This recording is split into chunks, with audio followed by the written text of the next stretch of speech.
Welcome back to our YouTube channel 87 Unplanned Rider guys. So as is Sunday to ভাবিলো অলপ ওলাই যাও কিন্তু guys জানে যেটো চেনেলটোৰ নাম Unplanned so ক'ত ওলাই যাও নাজানো কৰবাত যে লোকেশন পাও দেন guys দেখাই আছো আপোনালোকক ভিউ মোৰ লগৰ যোনটো মোৰ ইয়াৰ আগৰ ব্লগ মানে মোৰ ব্লগত থাকে প্ৰায় so মই তাৰ লগতে যাম কিন্তু guys ক'ত যাম নাজানো so এতিয়া ওলাই যাই আছো so মোৰ লগৰটোৰ ঘৰ guys আইয়া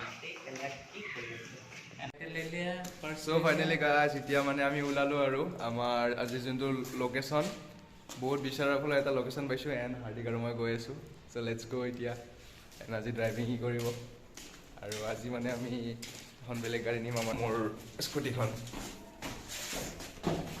so finally guys এতিয়া গ্যাৰেজত মানে মোৰ স্কুটিখন অলপ বেয়া হৈ আছিল so ইয়াতে ভাল কৰি ললো এন্ড হেলমেট পিন্ধি লৈছো ইউ ৰেডি so এতিয়া আমি আজি আমাৰ যোনটো লক্ষ্য স্থান তালৈকে যাম তো বলক আপোনালোক ভিডিও দেখাই আছো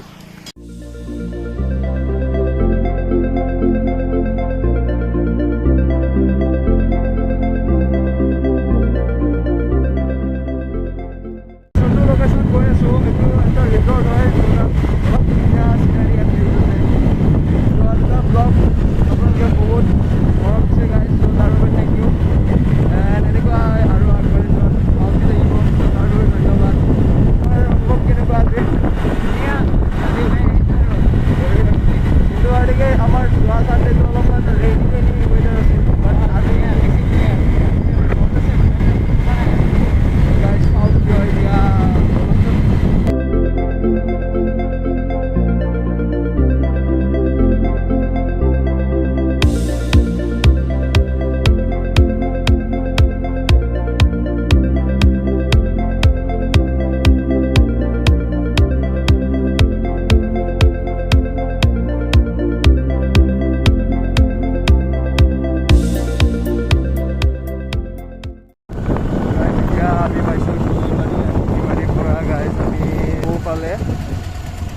minimum 19 kilometer মান যাব লাগিব আৰু ইমান road guys বহুত গৰম দেই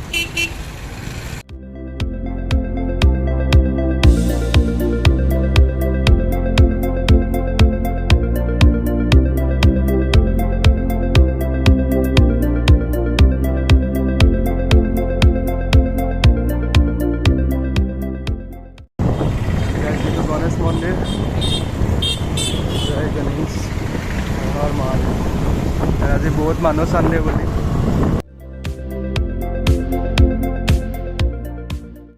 এয়া পালো আমি আমিনগাঁও লেফ্ট চাইডে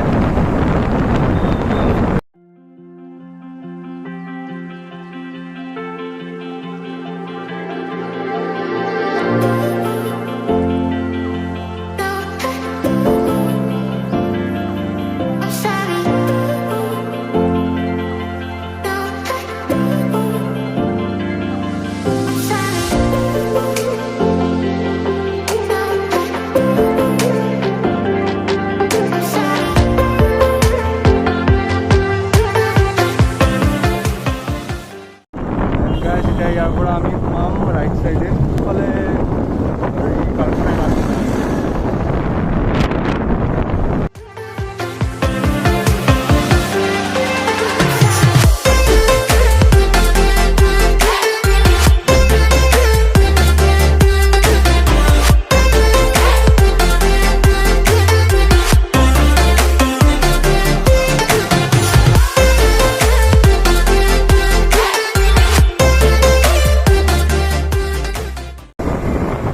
ইয়াতে ইমান লেফ্ট ৰাইট যাব লগা হৈছে মানে কনফিউজ লাগি যায় কোনফালে গ'লা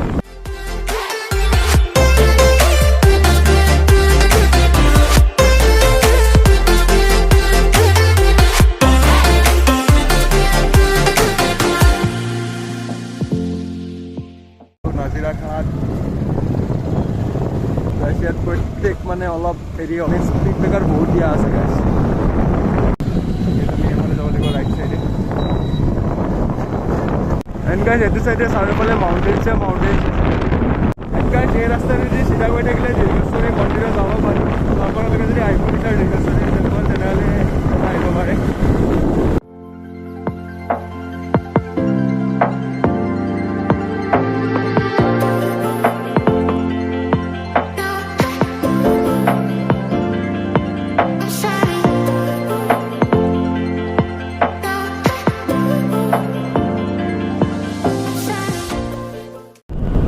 ৰাস্তাটো ইমান ধুনীয়া ধুনীয়া পৰিৱেশৰ মাজত আছে, চাৰিওফালে মাউণ্টেইন, তেনেকুৱা ৰাস্তাৰ মাজত ড্ৰাইভ মজাই দিছে।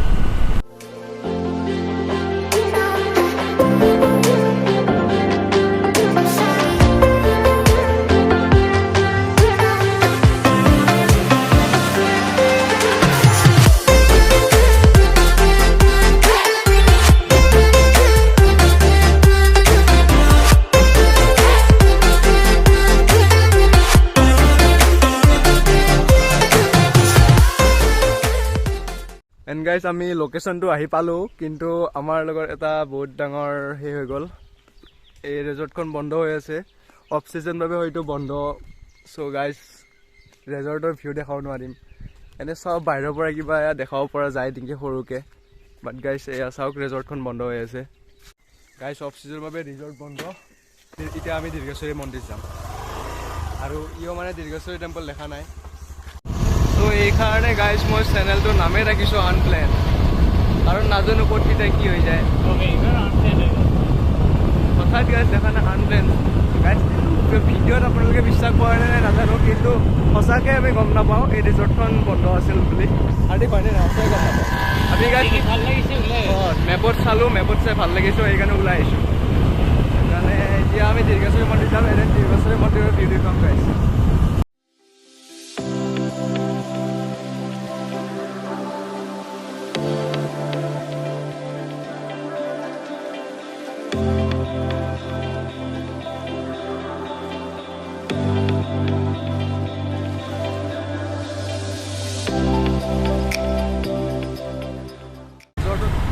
বুলি ভাবি আমি মানে গা চা ধুবলৈ আহিছিলোঁ, ইমান ধুনীয়াকৈ আহিলোঁ, বাট চব বৰবাদ, একো নাই।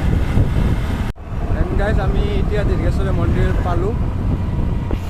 চ' গাইজ ইয়াতে পূৰা পাৰ্ক কৰি ল'লোঁ গাড়ী, এণ্ড এইটো আমাৰ লোকেশ্যন, এইটোৱে মন্দিৰটো হয়। এণ্ড গাইজ এতিয়া মন্দিৰৰ ভিতৰলৈ সোমাই যাওঁ, এণ্ড মন্দিৰৰ ভিতৰত চাওঁ ক'ত কেনেকুৱা ভিউ আছে। এণ্ড চিৰিবোৰ দেখিতো গাইজ ভালে লাগিছে, চাওঁ আমি ওপৰলৈ উঠি কেনেকুৱা ক'ত কি আছে। এণ্ড গাইজ এয়া শ্ৰী শ্ৰী দীৰ্ঘেশ্বৰী দেৱালয়, ভিতৰলৈ সোমাই আহিলোঁ। গাইজ অতি ধুনীয়া পৰিৱেশ, এণ্ড ওপৰত আছে চাগে আৰু কিবা ভিউ চাওঁগৈ। হাৰ্দিক বেয়া লাগিলে ন ৰিজৰ্টত সোমাব নাপালোঁ। এণ্ড গাইজ এটা কথা, ৰিজৰ্টৰ যোনটো মানে মই ব্লগ বনাই আছিলোঁ সেইটো হঠাৎ এতিয়া চেঞ্জ কৰিলোৱে, কিন্তু গাইজ মই সেই ব্লগটো দিম আমি যেতিয়া ৰিজৰ্ট ছিজন হ'ব, ছিজন টাইমত আমি আকৌ আহিম, আহি কিনে তাৰ এটা ব্লগ বনাই আপলোড কৰিম গাইজ।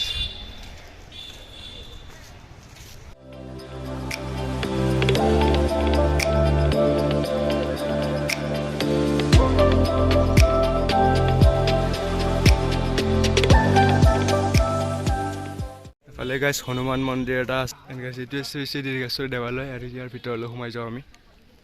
গাইজ অতি ধুনীয়া পৰিৱেশ মন্দিৰৰ ভিতৰত, গাইজ এইফালে চবফালে মন্দিৰ আছে, এইখিনিয়ে মন্দিৰৰ পৰিৱেশ। এইটো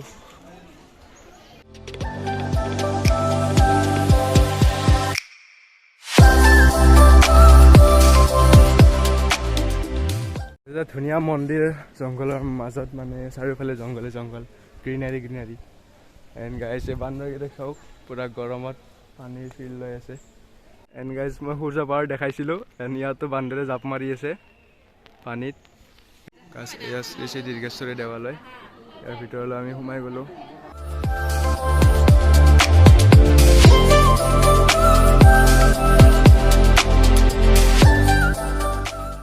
গাইজ এইখিনিয়ে আছিলে মন্দিৰটোৰ বিশেষ, য'ত যোৱা কথা আছিল তাতে যোৱা নহ'লে, চ' ভাবিলোঁ মন্দিৰটো সোমাই দিওঁ আৰু ৰাস্তাৰ মাজত যিহেতু মন্দিৰটো আছে।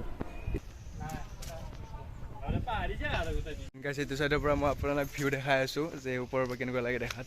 এফালে কিবা গাইজ পুখুৰী নে নদী টাইপ কিবা এটা আছে, মই দেখুৱাই আছোঁ। গাইজ দেখিবলৈ পাইছে এইয়া চাব পাৰে, সেইটো চাইডে কিবা পুখুৰী এটা আছে গাইজ।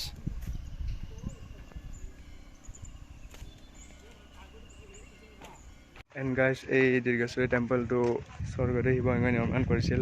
দীৰ্ঘেশ্বৰী মন্দিৰটো গাইজ শক্তি পূজাৰ বাবে এক বিশেষ ঠাই, আৰু ইয়াত বহুত ডাঙৰ দুৰ্গা পূজা পতা হয়। দীৰ্ঘেশ্বৰী মন্দিৰক শক্তি পূজাৰ বাবে শক্তিপীঠ হিচাপে গণ্য কৰা হয়। এণ্ড গাইজ এই মন্দিৰটো গুৱাহাটী আৰু নিম্ন অসমৰ আহোম ভাইচৰয় তৰুণ দুৱাৰাৰ বৰফুকনৰ তত্বাৱধানত 1746 খ্ৰীষ্টাব্দৰ শিৱসিংহৰ ৰাজত্বকালত নিৰ্মাণ কৰা হৈছিল।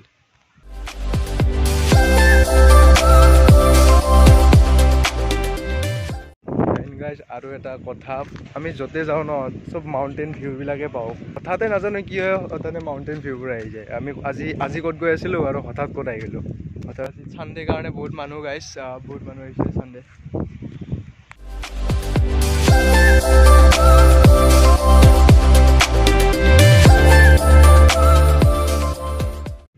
এই গাইজ এই মন্দিৰটো গুৱাহাটীৰ পৰা বেছি দূৰ নহয়, আপোনালোকে আহিব পাৰে। ইয়াত আহি কিনে মন্দিৰটো চাওক, ভিজিট কৰক। অতি ধুনীয়া প্লেচ, ইমান ধুনীয়া ঠাই, চাৰিওফালে গ্ৰীনাৰী গ্ৰীনাৰী। গেট দিছ মাউণ্টেইন ভিউ। গাইজ আপোনালোকে জানে যে আমি ৰিজৰ্টত যাই আছিলোঁ, কিন্তু গাইজ ৰিজৰ্টখন বন্ধ হোৱাৰ বাবে আমাৰ প্লেনটো চেঞ্জ কৰিলোঁ আৰু প্লেনটো চেঞ্জ কৰি মন্দিৰলৈ আহি গ'লোঁ গাইজ। চ' ব্লগটো সম্পূৰ্ণ চাব। যদি ভাল লাগে তেন লাইক কৰিব, তেন ছাবস্ক্ৰাইব কৰিব। ছাবস্ক্ৰাইব কৰিলে গাইজ হাওক পাম।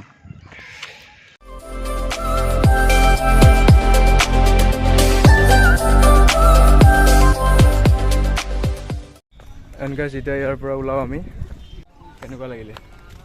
মনটো শান্তি লাগিল। সেইটোৱে গাইজ, মন্দিৰত আহিলে মনটো শান্তি লাগি যায়।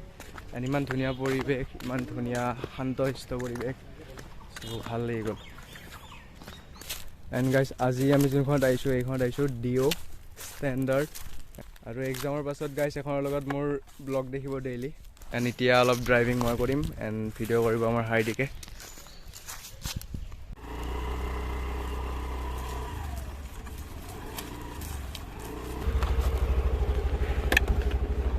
গাইজ এতিয়া ইয়াৰ পৰা আমি ওলালোঁ এণ্ড এতিয়া অলপ ড্ৰাইভিং মই কৰিম। ড্ৰাইভিং দেখুৱাই আছোঁ গাইজ অলপ।